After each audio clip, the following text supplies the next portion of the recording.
Professor de Relações Internacionais da ESPM, mais um maravilhoso, cheio de informação para a gente poder falar aqui, tricotar sobre esse cenário internacional. Professor Leonardo Trevisan. Bom dia, professor, bem-vindo. Bom dia, Elizabeth. Bom dia a todos que nos escutam. Obrigado pelo convite. Vem cá, professor, aproveitando aqui que nós temos o nosso planeta Terra aparecendo aqui ao lado do professor, ali, ó, o globo terrestre. De que maneira o planeta interpreta neste momento esse debate entre Joe Biden e Donald Trump? O que mais lhe saltou aos olhos, professor? Bom, primeiro, quando a gente olha para esse debate, né, ele sempre me causou uma curiosidade, sabe, Elizabeth? A primeira curiosidade nunca houve na história dos Estados Unidos, das eleições americanas, um debate tão cedo, um debate tão precoce. Nenhum dos dois passou pelas primárias, isso nunca tinha acontecido. A pergunta é óbvia, por quê? Né? As duas campanhas queriam saber o que é que o outro ia fazer e aceitaram fazer esse debate, exatamente por isso. Mas esse debate tinha um interesse muito forte dos staffs de campanha e, de certa forma, eles ficaram sabendo. Biden estava em um dia que não era bom. Isso é indiscutível. Havia uma situação de que ele estava gripado, ele estava um pouco rouco, era perceptível. Isso pode acontecer para qualquer um, não é porque ele tem 80 anos. Então, pode acontecer com qualquer criança. Então, de alguma forma, esse quadro o prejudicou. Mas não foi só isso. De algum modo, eu acho que ocorreram, como você disse, escolhas erradas dos staffs de campanha, principalmente da escolha errada do staff de campanha de Biden para os primeiros 30 minutos. Esse não é o Biden de sempre. Eu chamo a atenção para isso. Eu vou citar um exemplo. O Biden do discurso do Estado da União em março era completamente diferente, vigoroso, enfático. Mais enérgico, professor, com mais energia, mais enérgico. Ele estava encolhido, né? E o detalhe fundamental da tua resposta ele cedeu a iniciativa a Trump. Trump teve iniciativa o tempo inteiro do debate, isso é indiscutível. E Trump escolheu os assuntos. Esse é o ponto.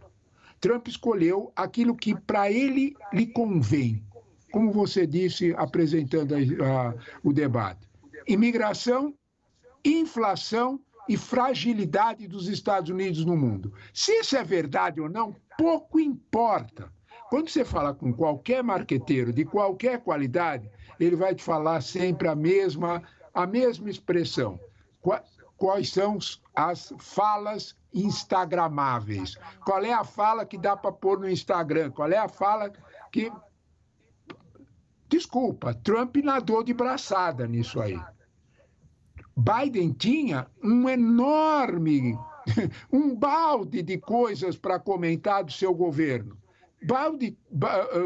Biden tinha também enorme disposição de cobrar de Trump qual é o seu plano de governo, o que você vai fazer? Nada disso, porque o que ele já falou que vai fazer, Deus me livre, né? Por exemplo, tarifas em lugar de imposto. Isso tudo não apareceu. De alguma forma, onde se preocupou.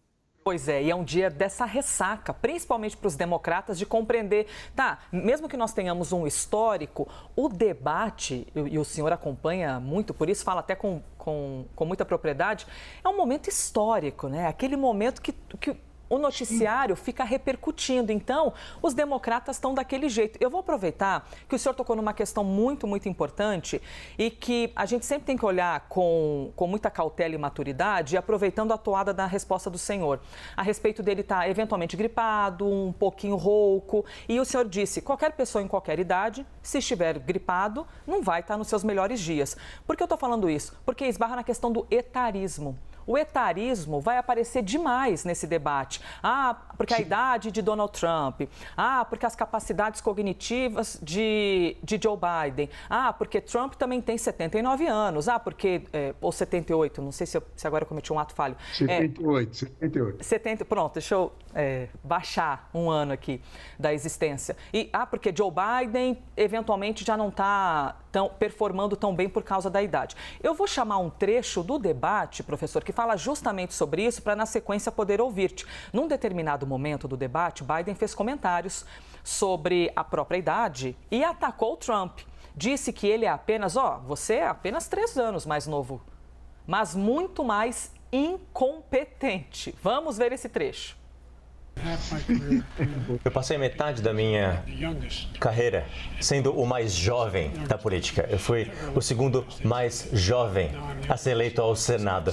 E agora eu sou o mais velho. Mas esse cara aqui do lado é 3 anos mais novo. E olha o que eu já conquistei.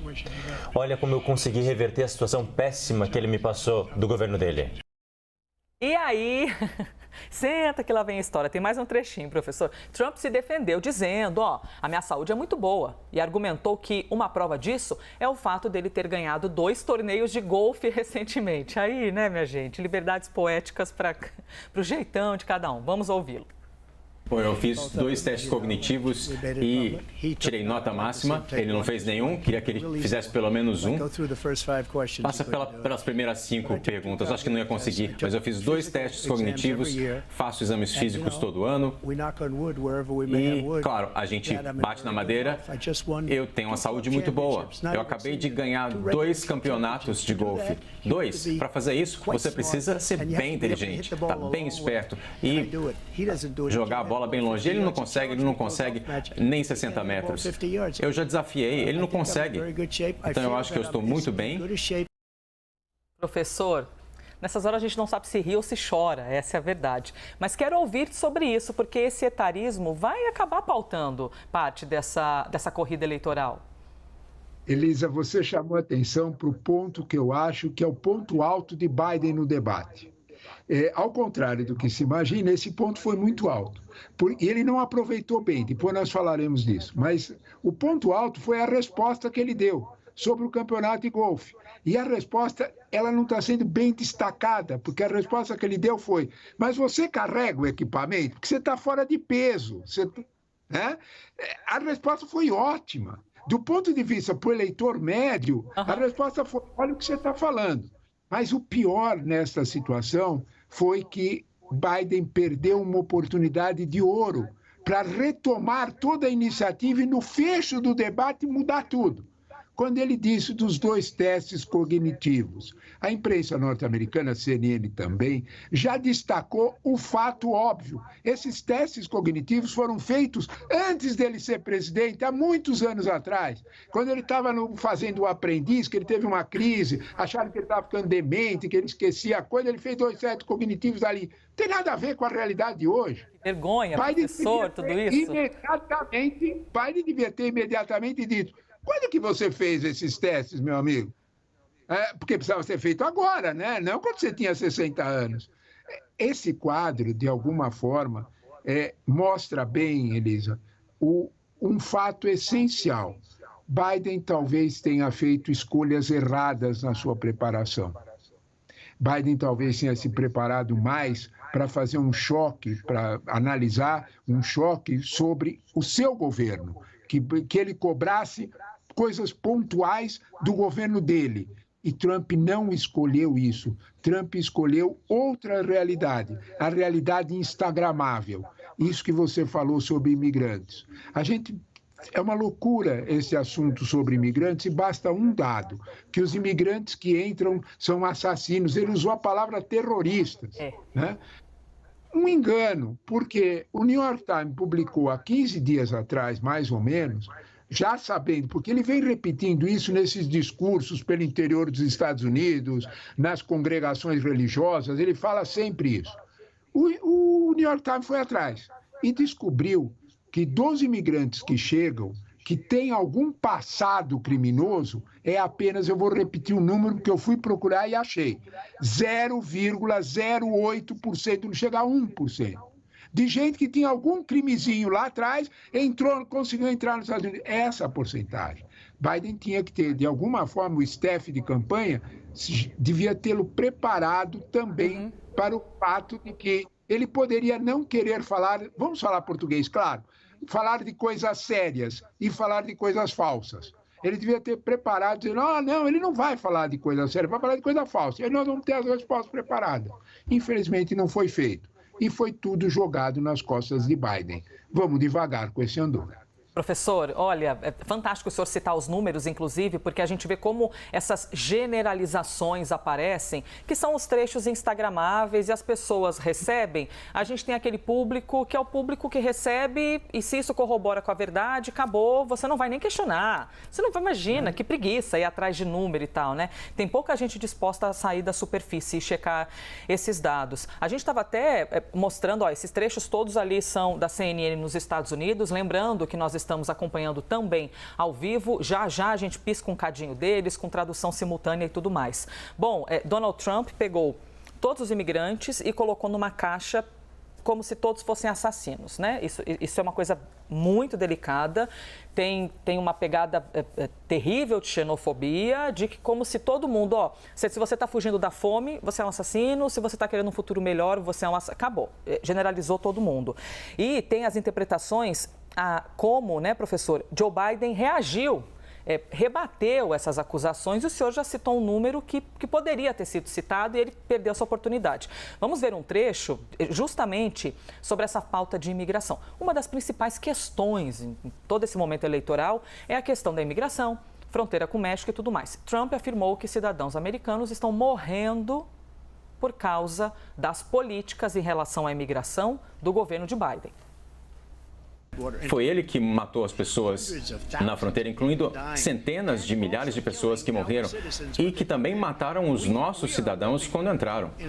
Nós estamos agora vivendo num covil de víboras, pessoas sendo mortas em Nova York, na Califórnia, todos os estados da União, porque não existem mais fronteiras, todos os estados são fronteiras. Isso por conta da sua política ridícula e maluca. As pessoas estão entrando e matando os nossos cidadãos a um nível que nós chamamos de crime imigrante, mas eu chamo de crimes migratórios do Biden. Estão matando os nossos cidadãos em um nível nunca antes visto na história, inclusive um número inacreditável de meninas. E aí, Joe Biden, por sua vez, defendeu a política de imigração, disse que Trump separou famílias que cruzaram a fronteira. Ó, você separou os bebês dos pais, isso é inadmissível, tudo mais. A gente separou também esse trecho. Quando ele foi presidente, ele separou filhos dos pais, colocando em jaulas. Famílias se separaram, e não é assim que se faz isso. Eu mudei a lei e o que aconteceu? Eu mudei de forma com que agora se esteja numa situação que 40% menos pessoas cruzem a fronteira de forma ilegal, que é melhor do que quando ele estava no governo. E é melhor do que a iniciativa total, mas nós temos mais patrulhamento. Presidente Trump? Eu não sei o que ele falou no final dessa frase, eu acho que ele não sabe também o que disse. Delicado, hein? Delicado, professor. Me chamou a atenção, sabe, Elisa, um dado interessante. Eu não peguei ontem, não. Peguei agora, no minuto que vocês estavam mostrando. Quando ele falou essa barbaridade sobre os imigrantes que matam meninas, a cara do Biden é reveladora, né? Ele faz uma cara de surpresa, um misto de surpresa e decepção. O que eu estou fazendo aqui, né? Essa barbaridade, né? Isso não cabe a nenhuma análise concreta ou sensata, né? É evidente, né, que Trump estava jogando para a plateia e para que plateia, né? Sabe, Elisa, esse debate todo, a função desse debate, por que as duas campanhas aceitaram esse debate, é porque há 15% dos eleitores inscritos nos Estados Unidos, isso tem um sentido próprio, né? Ele se inscreveu, ele quer votar, mas ele não está interessado, ele não acompanha. 15%, só que serão esses 15% que decidirão a eleição. Se eles saírem para votar ou não, principalmente nos 6 estados pêndulos, porque a eleição norte-americana é uma coisa curiosa para a gente entender. Tem 50 estados, praticamente 42 deles estão absolutamente decididos. Serão democratas ou republicanos como sempre foram, e não vai mudar. Os 6 que vão mudar muito, especialmente Michigan e Wisconsin, Biden está atrás, em 6 pontos. A campanha pensou exatamente em cuidar desse aspecto, desses 15%. Trump falou para eles sobre esses imigrantes. Trump falou para eles, quando falou de Ucrânia, atacando o Afeganistão, o americano médio não tem muito interesse em política externa, mas tem interesse de, se por um acaso alguém fala que os Estados Unidos estão fracos. E Trump falou exatamente nesse sentido. Então, logo no começo, né, professor, ele falou, nós estamos apequenados, nós enfraquecemos, o mundo não nos respeita mais. Logo nas primeiras respostas ele já surfou nisso. O que é exatamente o contrário. É exatamente o contrário. Se você olhar para a relação norte-americana, os Estados Unidos estão tomando uma liderança. Olha, coisa curiosa, você me fez pensar nesse aspecto, né? O maior problema dos Estados Unidos hoje, que une todo o Congresso norte-americano, se tem uma coisa que o Congresso norte-americano joga junto, republicano e democrata, é China. China praticamente não apareceu nesse debate. E os chineses reconhecem que as posições de Biden são mais duras com eles do que as de Trump. Não são os próprios chineses que reconhecem isso. Que Biden foi muito mais duro. É os chips, a questão da política dos chips, da tecnologia, do veto à inteligência artificial. Olha, a resposta estava pronta. A questão China, por exemplo, não apareceu no debate. Trump teve a iniciativa porque ele sabia que nessas questões Biden tinha muito o que dizer. O julgamento da eficiência do governo de Biden estava muito mais favorável a ele do que a Trump. Trump não tinha muitos elementos para ser estilingue. A vidraça era forte. É disso que nós estamos falando. O governo de Biden gerou mais emprego. O governo de Biden gerou PIB crescendo. O governo de Biden, de alguma forma, marcou a posição dos Estados Unidos no mundo inteiro. Veja o Brasil. Até o Brasil. O governo americano teve um papel essencial aqui. Então, quando nós olhamos para esse quadro, talvez Trump usou melhor o debate, o staff de campanha de Trump foi mais eficiente para esconder os feitos de Biden e destacar as falas instagramáveis. Professor Leonardo Trevisan, professor de Relações Internacionais da ESPM, muito obrigada, pela entrevista aqui. É um dia que, olha, vai ferver com as repercussões. Muito obrigada. Exatamente, vai ferver mesmo. Eu que agradeço o convite de vocês. Muito obrigado pelas perguntas. Um bom dia a todos.